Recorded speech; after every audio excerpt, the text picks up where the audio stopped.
The start of spring practice is here. How did the first look of the Tennessee football team go on Tuesday morning? Plus, Josh Ward joins the show. Plenty to discuss with Tennessee football and Tennessee basketball. Unfortunately, this is your Wednesday Locked On Vols.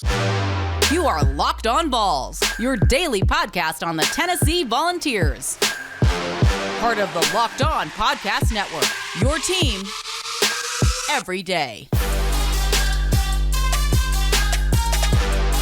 Welcome into your Wednesday edition of Locked On Vols. Guys, thanks so much for hanging out with me here today. I'm your host, Eric Kane. You can find me on Twitter, as always, @_Kaner. Find the show on Twitter, @Locked On Vols. We are less than 30 away from our goal of 1,000 subscribers on YouTube. So please go ahead and subscribe to the show on YouTube if you haven't already. But of course, it's free and available anywhere you get your podcasts, Monday through Friday when you wake up. Got a fun show coming up, but obviously I want to bring in my good buddy Josh Ward right now, as there's plenty to talk about around the Tennessee landscape. Basketball falls early in the tournament. A five-star quarterback commits to the University of Tennessee spring practice.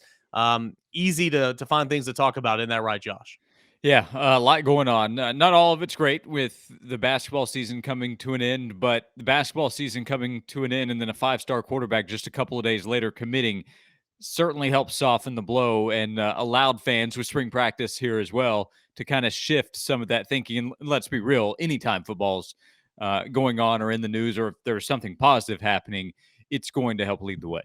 Let's go ahead and start with football. Five-star quarterback Nico Iamaleava. We have been peppering that on the radio show Sports 180 for quite some time, discussing the possibilities. He came down for a March 5th weekend to visit Tennessee. That went very, very well. What's this mean for the program and for Josh Heupel moving forward that Nico Iamaleava has jumped into the boat?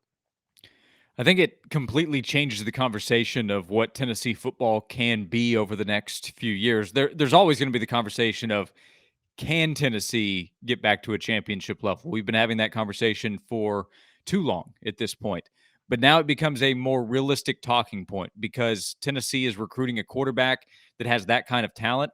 And then that should help bring in other talent to come in and join him. And we'll see. That still has to play out. But certainly on the offensive side, if you're a wide receiver, you are thinking more about playing at Tennessee with Nico committing. I think that's going to be the case across the board on that side of the ball. And then on the defensive side, when you see big-time talent coming in, you're going to pay attention even if you're going to be on the other side of the ball. So we'll see if that's how it plays out.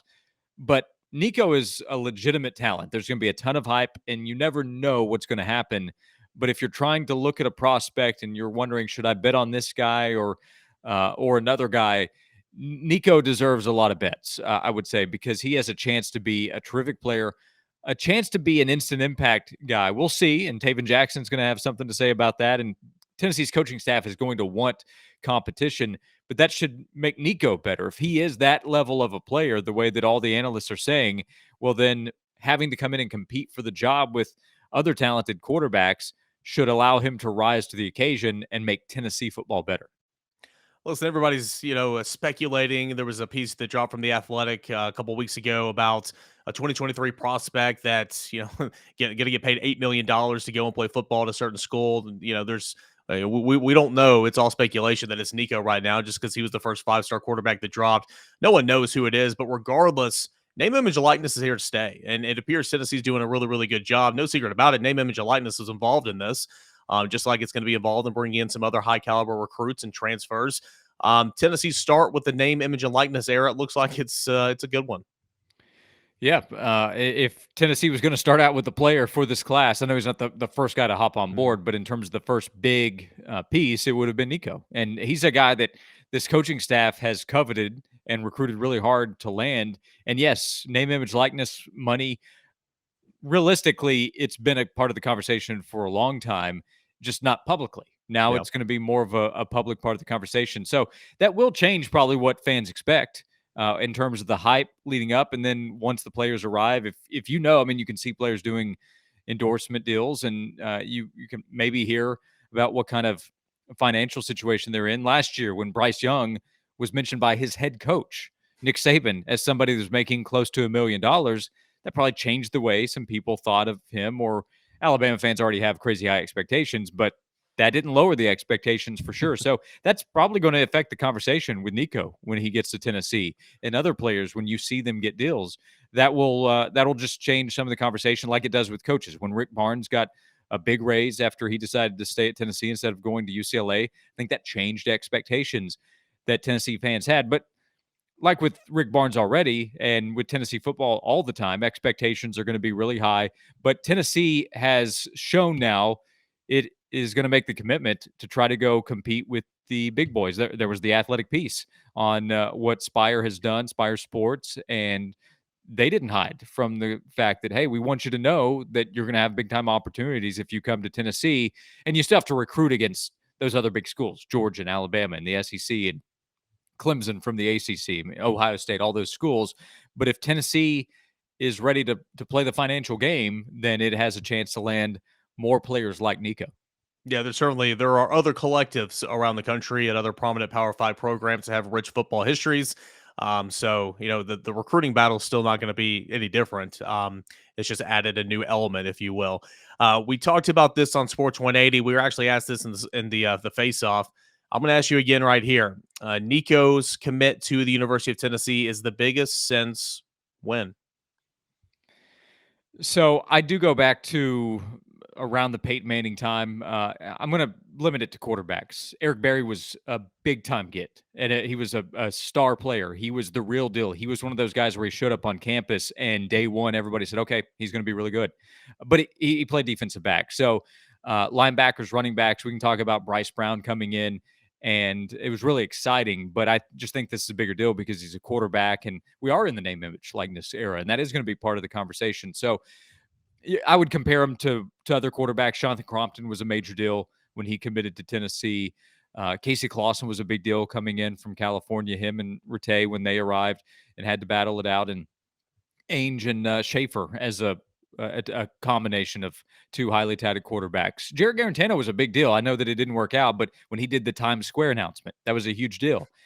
And I would still say this is a bigger deal than all of this. Still has to sign. That has to happen, and we don't know what's going to happen on the field. I'll stick by what I said. I would bet on him being successful. But in terms of the hype and the attention that comes with what this is, a commitment, I think this is as big as any that we can talk about over the last couple of decades.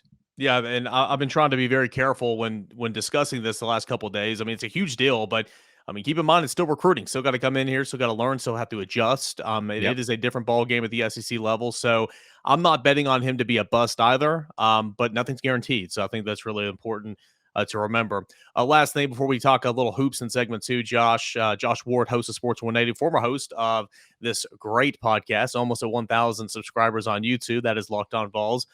Josh, spring practice, it's here, man. Tons of different storylines. What's something that you are looking for with the Tennessee football team since spring practice has arrived? Well, I'm interested in newcomers, and we have to be careful about either what we say or what we hear with what newcomers do when they look the part.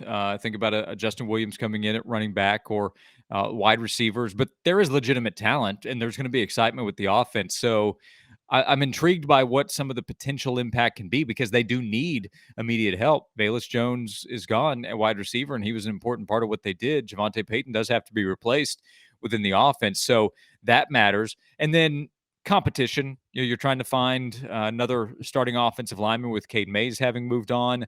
On the defensive side, there's some injuries in the defensive backfield that keeps a few players out that will really matter when summer and fall arrive for the actual competition, guys that will take on big snaps. But still, development of individual players on the defensive side, because speaking of replacing key players, Matthew Butler on the defensive line, Lante Taylor in the defensive backfield, Theo Jackson. How much have we talked about the importance of those players last year and having to replace them now? So what kind of depth do you have from the defensive side of the ball is going to matter.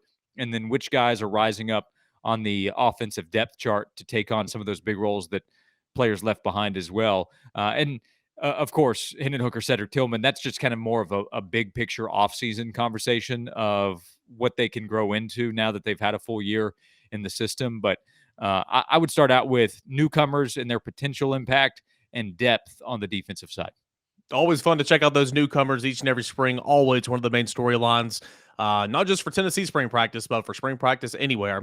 No different here in Knoxville, Tennessee. That is Josh Ward. Give him a follow on Twitter at Josh_Ward. He'll be back. We'll talk a little hoops in segment 2, but anyone take St. Peter's and now your bracket's busted.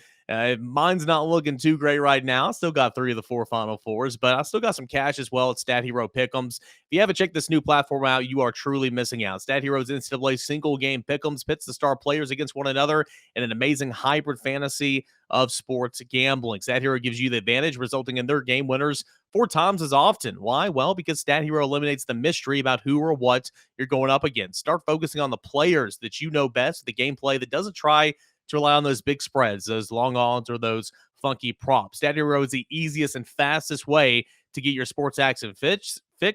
Simply post sets of players for you to take on with a set of players that you choose. This is what daily fantasy was meant to be all about, okay? So right now you can sign up for free. StatHero.com/lockedon. Use that promo code for a 100% deposit match. That's StatHero.com/lockedon. Use promo code LOCKEDON for a 100% deposit match. Terms and conditions, they do apply. And Built Bars, I love the Built Bars. I know a lot of you guys have heard me talking about Built Bars and started ordering yours as well. You need to try the new Puffs, okay? If you haven't, you're truly missing out on one of the best tasting brands of Built Bars. Puffs are the first ever protein-infused marshmallow. They're fluffy, they're marshmallowy.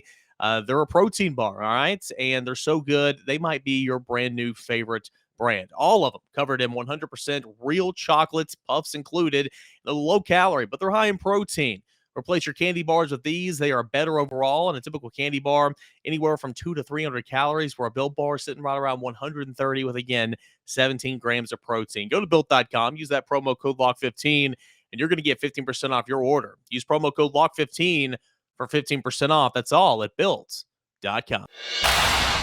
Segment number 2 of a Wednesday show. Welcome back into it. I'm your host, Eric Kane. You can find me on Twitter at _Kaner. Thanks so much for making Locked On Vols your first listen each and every day. We got another segment with our friend Josh Ward. And Josh, no ifs, ands, buts about it. Disappointments. An early exit for the University of Tennessee, really for the SEC, excluding Arkansas. What do you make of Tennessee's loss to Michigan in the round of 32 last weekend for the Volunteers in the round of 32? That is the right word. It was disappointing. Tennessee was playing really good basketball to close out the regular season and won the SEC tournament because of that. Tennessee was clearly the best team in the tournament in the SEC.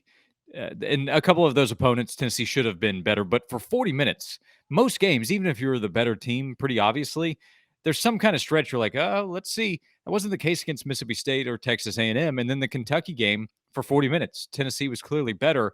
And then Tennessee came out firing against Longwood and had no trouble after the first few minutes of just completely pulling away against a clearly inferior opponent. And then against Michigan, which did have talent, but was an 11 seed and struggled all season long to get some things figured out. Tennessee had a tough time, and a lot of it's going to be the shooting. You hit a few more shots, you probably win the game. That is the fear of March. If you go cold, it could just knock you out, and it happened to Tennessee. Part of the disappointment I would say that is added in is there didn't seem to be any kind of other answer. Either the shots are going to fall from the outside or they're not for Tennessee. And Kennedy Chandler did everything he could to try to win that game for the Vols, but it just wasn't enough in the end. So I would say a terrific season overall for Tennessee to finish the way the Vols did. They had big-time home wins against really good teams, and those were atmospheres that I think the fans that were there will always remember. Even watching at home, you could sense what it was like at Thompson Bowling Arena. And Tennessee won the SEC tournament for the first time in 43 years. That's tremendous. But the thing people remember the most is what happens in the NCAA tournament. And for this Tennessee basketball team, it was a disappointing finish. Yeah, it's kind of bizarre. I mean, sometimes basketball is just a cruel game. You go up to Lexington and you shoot. This is when Tennessee's offense was struggling as well, but you shoot 54% from the field and you lose by 30. And then you get ousted in the second round of the tournament against Michigan, where you're one of the worst 2-point shooting teams in America, one of the worst 2-point shooting teams in the entire field of play there, and you shoot over 55% via the 2-pointers in both halves 1 and 2. But you just can't buy a 3-pointer, and especially in the second half when you needed a 3, but you just couldn't buy one. One of the big topics that we're always going to talk about after an early exit like this is this coaching or is this basketball? I mean, history aside, Rick Barnes does not have success in the NCAA tournament. One Final Four and tons of early round exits. Do you put this on just chalking it up to, make and miss at points in times, or would you go a little bit deeper and say that, coaching wise, there could have been something else that could have been done? Well, it does start with make or miss, because if Tennessee had hit some shots like they had going into that game, then we're talking about Tennessee maybe winning a close game if they just shoot even less than average, honestly, their own average. Then Tennessee still could have won that game, and we would say, okay, well, maybe that test helps them going into the next round against Villanova. Yeah, there was a timeout with a little more than 2 minutes to go where I thought in that offensive possession, Tennessee's players didn't know what to do. There might have been a lack of confidence in firing away from the outside. They call a timeout, end up with a shot clock violation where Zakai Ziegler he didn't get it off in time. And I thought in that moment, okay, right now the players are maybe a little unsure of what to do. Is that the coaching staff's responsibility to make sure they are? I mean, perhaps they're coming out of that timeout, but the result is what it is, and that's the case here, and it has been for Rick Barnes. So I'm sure that he's looked back at the game and said, okay, we could have done this. This is something we could have done differently, and it just didn't work out. There's a floating hook shot by Michigan. There's a shot clock violation. If you flip those two results where Zakai's shot is good and Michigan doesn't hit the floating hook shot, does Tennessee somehow get out of there with a win? Yeah, maybe so. I thought, I will say this, I thought with several minutes to go, 6 to 8 minutes, Tennessee had built back a lead, and I thought, okay, Tennessee's going to be fine here. They're going to close this out. Free throws, let's see. But I thought Tennessee was the better team and would be able to, with the lead late, show that it was the better team. And in that spot, it didn't. And I think that adds to the disappointment too.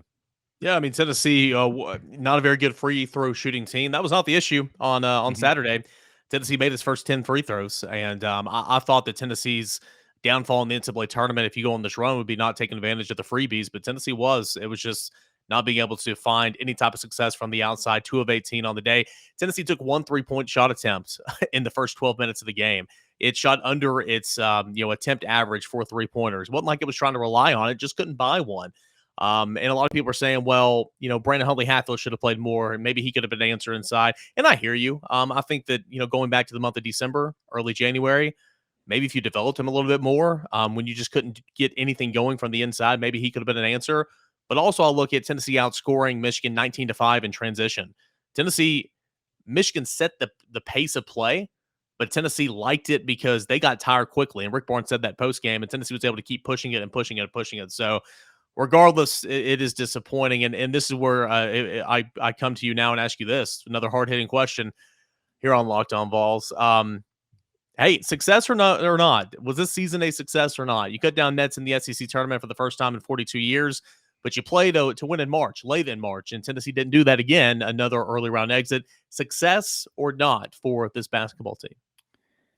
I say yes. If a fan says no, if you say no, I'll understand why, because the NCAA tournament does mean the most. I mentioned to you and Joel on Sports 180 earlier this week, I think a lot of fans, maybe players, can't speak for them, but that they would trade the win against Texas A&M that Sunday in the SEC tournament for a win against Michigan. And that's not guaranteeing anything past that. That's just to get out of the first weekend. That is like winning a mini tournament. You need to win 2 games to get to the next round, to get to the regional and try to win a regional championship to go to the Final Four. I think a lot of people would trade that Sunday win, maybe that Saturday win against Kentucky. Just, hey, let's go home. Yeah, I think there are a lot of coaches that are that way for sure. Say, let's go home. Let's go ahead and get ready for the NCAA tournament. But also because you remember going to the Sweet 16. You remember how far you can go in the NCAA tournament. And that means a lot to a lot of people. But my answer to your question is, yeah, they won a lot of games. Tennessee reached top 5 is for a week in the AP poll. But considering the way the season was going, remember in January, coming out of those losses against LSU and Kentucky in conference play, and that Texas game where it actually, that ended up maybe being the point when Tennessee started to figure some things out. A loss and disappointment with that final play, but Tennessee built off that. I think that's part of the story, is that this was a team that came together. The fans kind of fell in love with the team that I don't think they were enjoying watching for the first half of the season, and they won a bunch of big games. Beating Kentucky twice in the season is a big deal for anybody, for Tennessee basketball for sure.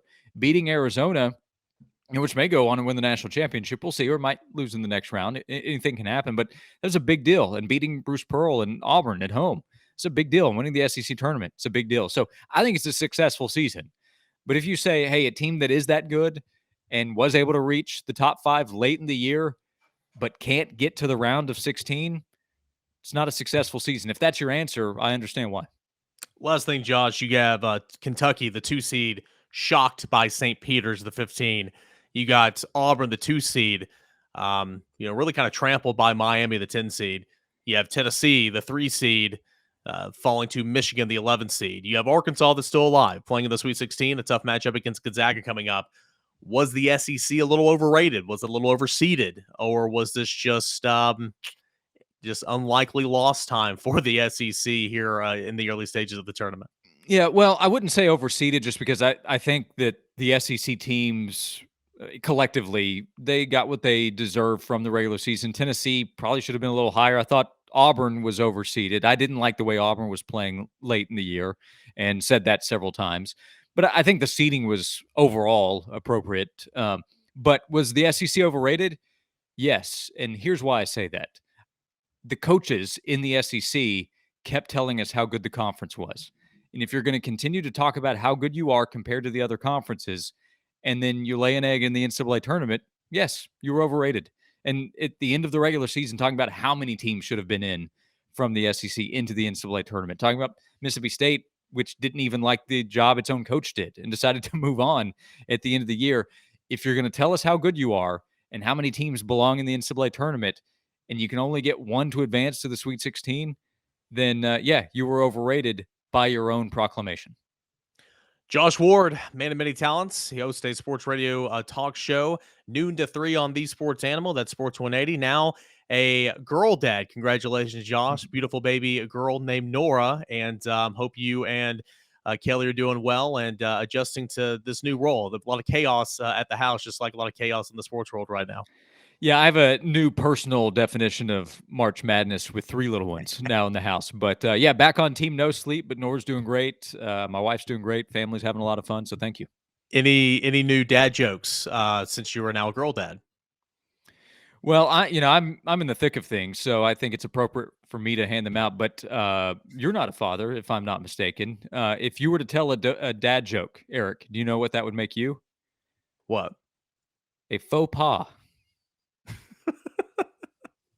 I like it. Josh Ward, he obviously still has it, even though the lack of sleep is getting to him. Josh, thanks so much, man. We'll talk to you next week. Eric, thank you. That is Josh Ward, and continue to give him a follow. He'll be back on The Sports Animal beginning Wednesday today. So by the time you hear this, Josh should be back on the air at noon o'clock. The ever-increasing numbers of makes and models, now impossible for you to keep up with all the parts you need for your car or your truck. And why endure the often pointless process? And sometimes it's intimidating of going to the dealership, waiting behind people in a line for a person behind the counter where they only look up the parts and specifications that their warehouse happens to carry. You have a phone, you have access to rockauto.com where you can do all of that yourself. You can save time and money at rockauto.com. Save up to 100% more at points in times, 50% more, by shopping for your own parts than relying on that dealership to search for their parts. It's a family business, that being rockauto.com, serving it to do-it-yourselfers online for over 20 years.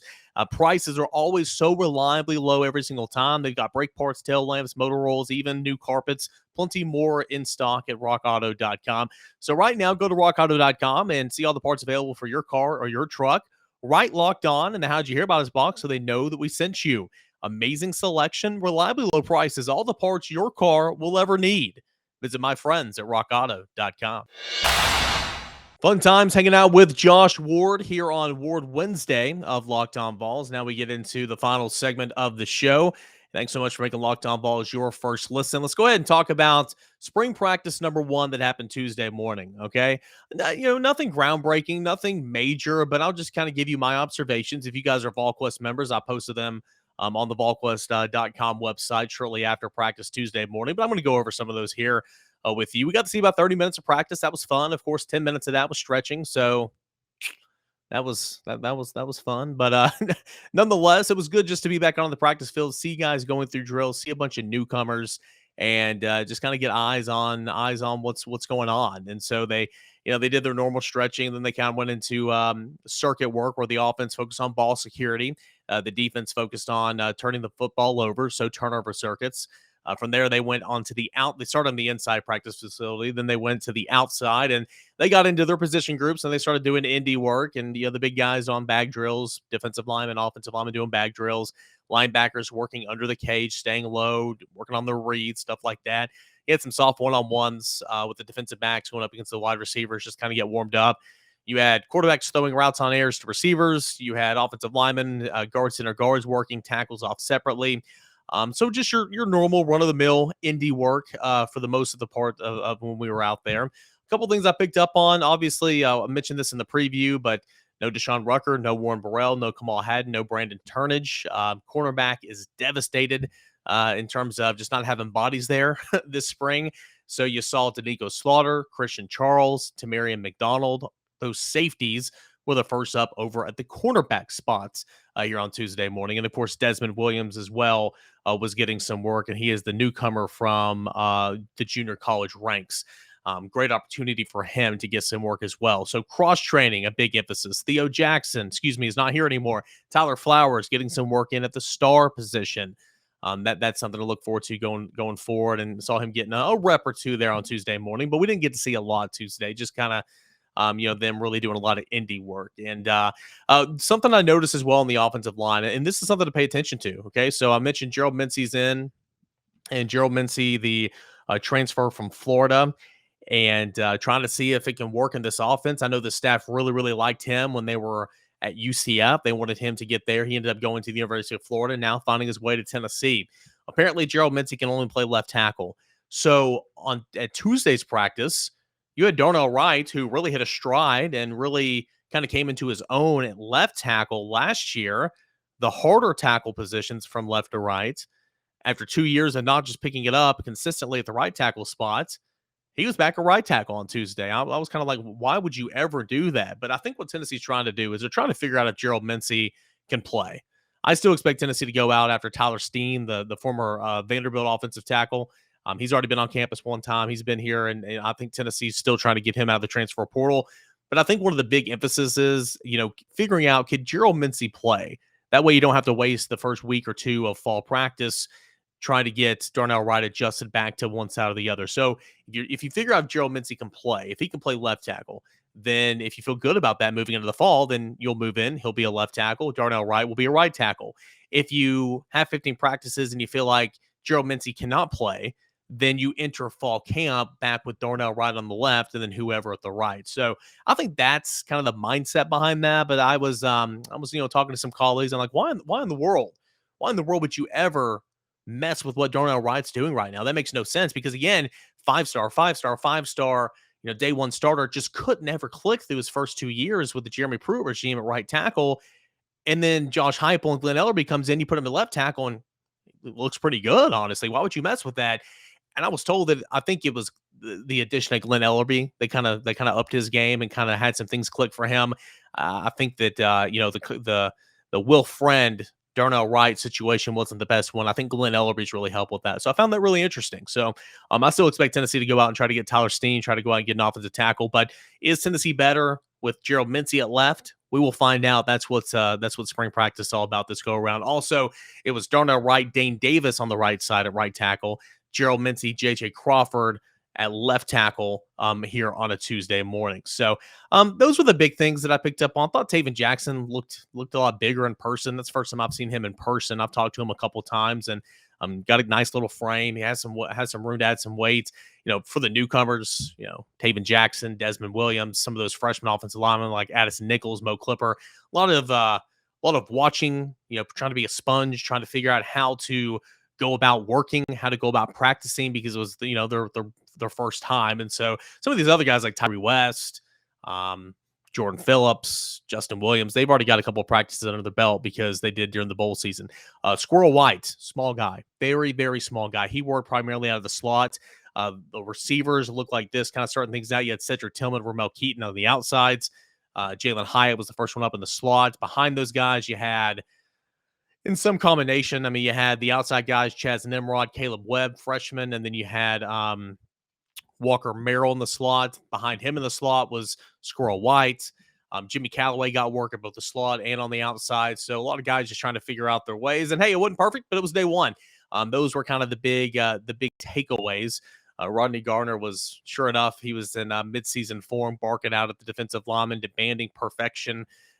Day one of spring practice. So I thought that was kind of interesting. But hey, day one's in the book. Josh Heupel, he talked to us for about 20 minutes, talked, didn't say anything. He's totally mastered I'm going to fulfill my media obligations. He's not rude. He jokes around with us. He's cool, but he ain't going to tell you a lick. He is not going to tell you anything. And that was a reminder Monday around lunchtime when he sat in there. It's like, gosh, man, coach speak for 20 minutes. Here we go again. But spring practice is here. You get 15 practices. They will be back on the practice field Thursday morning, and they'll be out there Saturday morning. And, of course, I'll be out there every single time, and I'll tell you what I saw right here on Locked On Vols. So that'll do it here for a Wednesday show. Thank you so much. Again, I promise when we get there, I'm going to shut up. We are less than 30 away from 1,000 subscribers on YouTube. If you haven't done it, go do it now, please. We are in the home stretch. Let's get there this week. Can't thank you enough. Making Locked On Vols your first listen each and every day. Locked On NFL Draft. Eric Crocker, Ryan Tracy, they bring the live the NFL Draft every single day. Make that your second listen. That's the Locked On NFL Draft right after your first listen at Locked On Vols. Thanks so much for listening to this Wednesday podcast. We'll get to it again on a Thursday. Until then, enjoy the rest of your day, everybody.